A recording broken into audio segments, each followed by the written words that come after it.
Okay, hey everybody, it's Keith. Welcome back to another episode of our CIO Wisdom Share. This week we're joined by a very experienced CIO who's going to talk to us a little bit about a way of thinking to approach working with stakeholders to get initiatives approved. So welcome, Anne Cosini. If you could please just give our viewers just a little bit of background about who you are and what you're up to. Sure, sure. Good morning or afternoon, whatever their time zone is.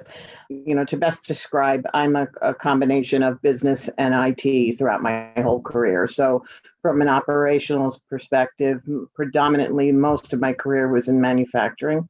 We transitioned to very small systems and PCs all the way through to big engines like AS400 and then migrated to SAP and some of the really big application designs out there, transcended from moderate to luxury brands such as Burberry, and ended up being COO at a point in my career for aerosols, where I kept getting dragged back into the IT, and where the other positions that I took were about really managing that business operational component to be able to drive some really good initiatives on the CIO side and technology side. So currently I am actually in a different sector. For the last 3 years, I've been in a BPO that predominantly does work for the government, energy companies, low income offerings, et cetera. So it's a very different sector, but a lot of the same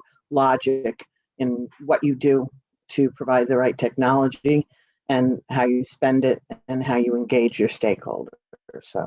So we spoke briefly about, and I think this is definitely a topic worth continuing.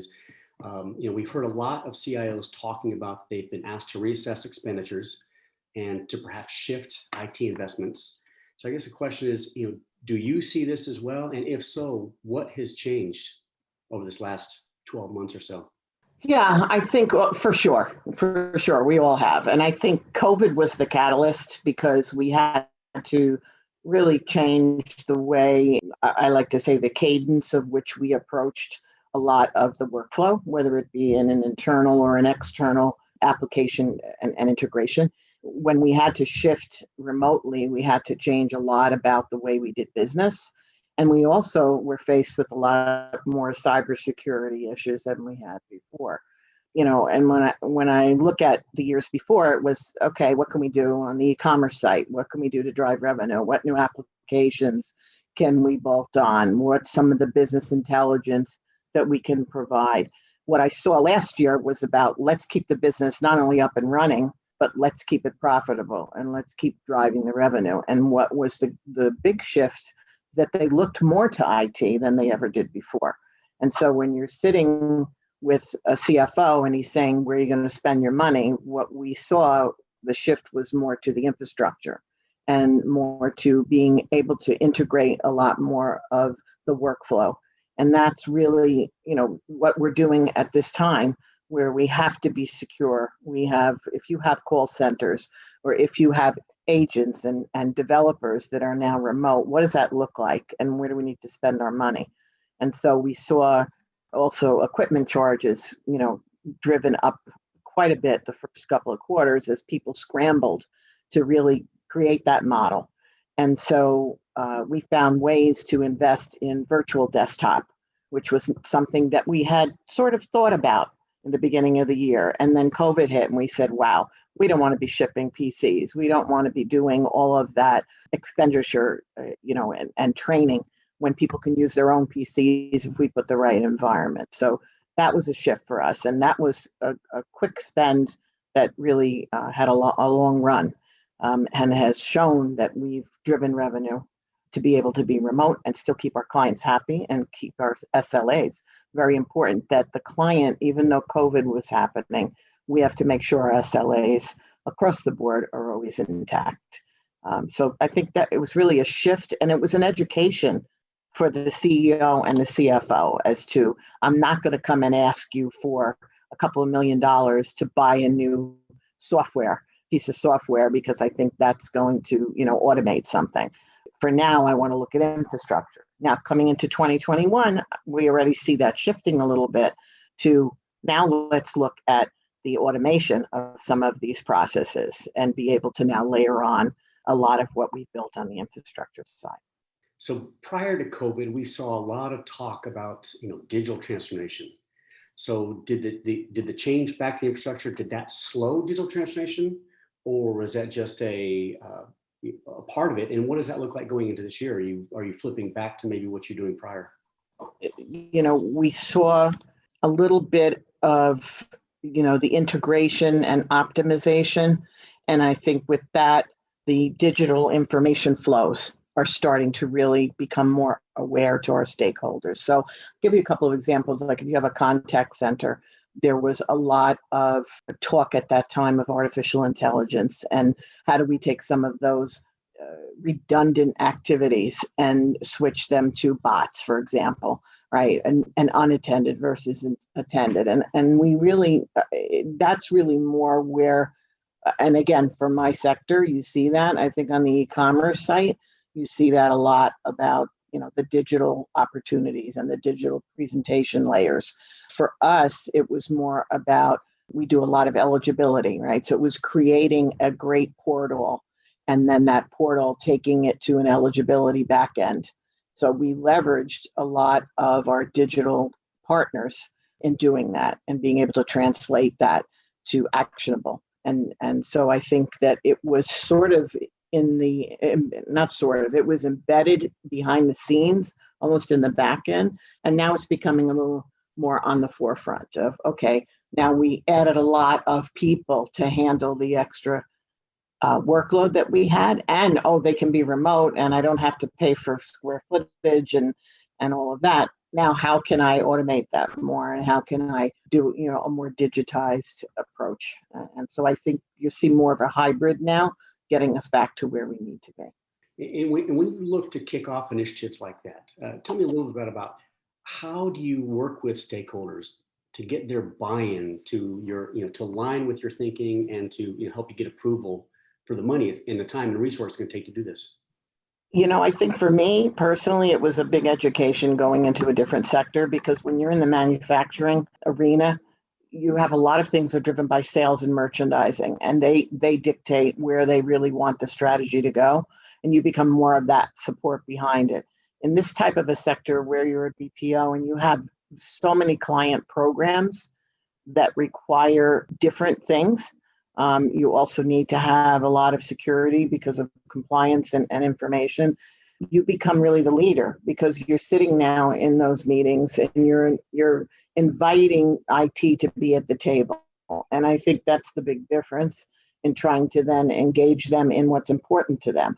If you're at the table and you understand what and remember, each of their clients can want something different, but how do you look at that holistically and say, okay, but across the board, it's eligibility. It doesn't matter if it's an energy company or a communications company or even just the vaccines and some of the information sharing we're doing in contact centers. It's all about eligibility and getting the data into the what we call the repository. So what I noticed, which was a big transformation, was once you got in that meeting and they said, hey, wait a minute, they're listening. They're not just delivering something I said had done in 6 months, or my client asked for this to make this change. And I think your opportunity there is also to help them from themselves. If they go up on their own and they have a conversation with the client and said, oh yeah, we can do this and we can do that, then they come back and they push IT to do something that really, from a flow perspective, really isn't in their best interest. They're starting to listen to, here's what I would do differently to get to the same means. That's where you get their buy-in. When we noticed, and I had done that a lot in my career, but it was very interesting to transform from a prior CIO, a different culture. They come now and ask us first before they talk to the client. Here's what we're thinking of doing. So when you have that kind of a model, now you go to the CFO and you say, okay, so we're going to spend X, right? And this is what, our time to market is. And that's very important because a lot of the COVID programs, for example, have to be very short and up and running very quickly. Here's what we're going to spend. They were actually able to add margin onto that and actually make make money on a much larger margin than they had before. But I think that could not have happened if we didn't align ourselves with that strategy that the client and business had. And I think that when you look at manufacturing, it would be very similar with a merchandising and marketing that wanted to really drive more revenue and more hits through their e-commerce site. It's not just about the branding, right? And it's not just about the visual presentation layer.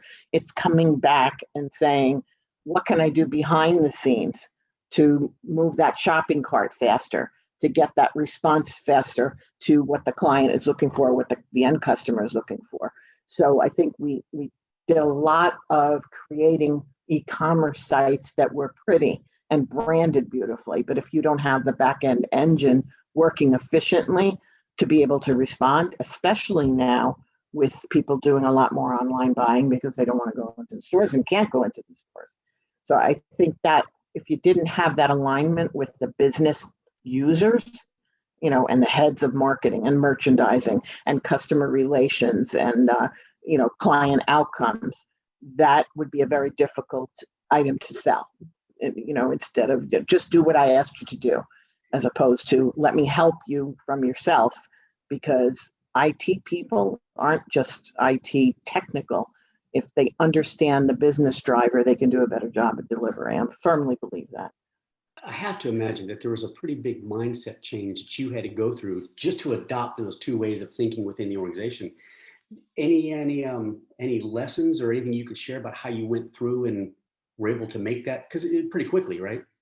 Yeah, we did. We actually did. And I think part of it is your leadership. Your leadership style has a lot to do with it. The traditional old school mentality of a CTO or a CIO was, drive, great technology, keep reading the articles, put in this, put in that. And a lot of money was spent, to drive that approach.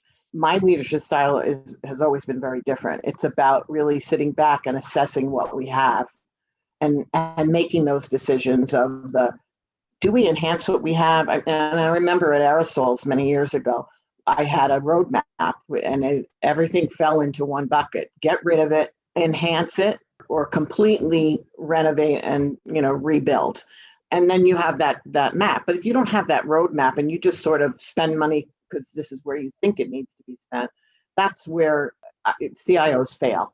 I mean, I'm at a juncture right now, just on a personal level, where I'm really trying to retire and they're not letting me go. And it's because my boss said to me the other day, we trust you, we believe you, we understand the integrity with which your people are approaching their jobs and doing what they need to be doing. You're not just playing around. Look, everybody loves to play around with new stuff, right? When AI came out, I was like, oh, quick, let me look at a bot. Let me see what it does. But I think that I have to step back sometimes and say, this doesn't fit us. We shouldn't be spending this money. And unfortunately, they were in a situation where they had spent a lot of money on a platform that really was not directionally right for the size of our company. So I think that when you quickly assess that and honestly don't throw it's kind of like the presidency. You can't throw everything out that the prior president did. And you also can't imagine that the new president is going to be perfect, right? And, it's the same thing with CIO. You could inherit something where they went down, let's use SAP as an example. They went down an SAP path and they were too small. Aerosol is a perfect example. I'm sorry, Maidenform. It was a perfect example where they went and they were too small. It was too big of an engine. But when you looked at how it worked for Burberry, it was perfect because of their model. So I think when you start making those decisions about what's best for the company's size and future footprint, you become more credible, right? And then that gets you that in to be a partner, not just a service delivery arm of a company. And it's worked very well for me. And, it's eventually I'll get to retire. But yeah, and the business stakeholders are really at the root of it, because you can really disappoint if you have, from the top down, if you don't have a set of priorities that everybody understands. So I learned from an old, a prior CEO, be out there, talk about all the priorities, right? Here's 10 really good things, that we should do. but there's two great ones, right? And if I pick those two great ones as a CEO, then I want all the soldiers to help collaborate us to get there. And then that becomes their objectives. And I think that, the roadmap I'll share like with my guys tomorrow will be, okay, here's what we did in 2020, but here's what we need to be doing in 2021 that makes sense for the company. Hope you heard a few things that triggered some new thinking for you. We do these conversations on IT topics weekly, so please feel free to subscribe to our YouTube channel. That way you get updates on new content, as well as you can post comments and, more importantly, suggest topics that you'd like us to address. You can see that we have some pretty amazing resources, so please let us know how we can help you on your upcoming digital transformation and enterprise IT projects. Thanks very much. Until next time.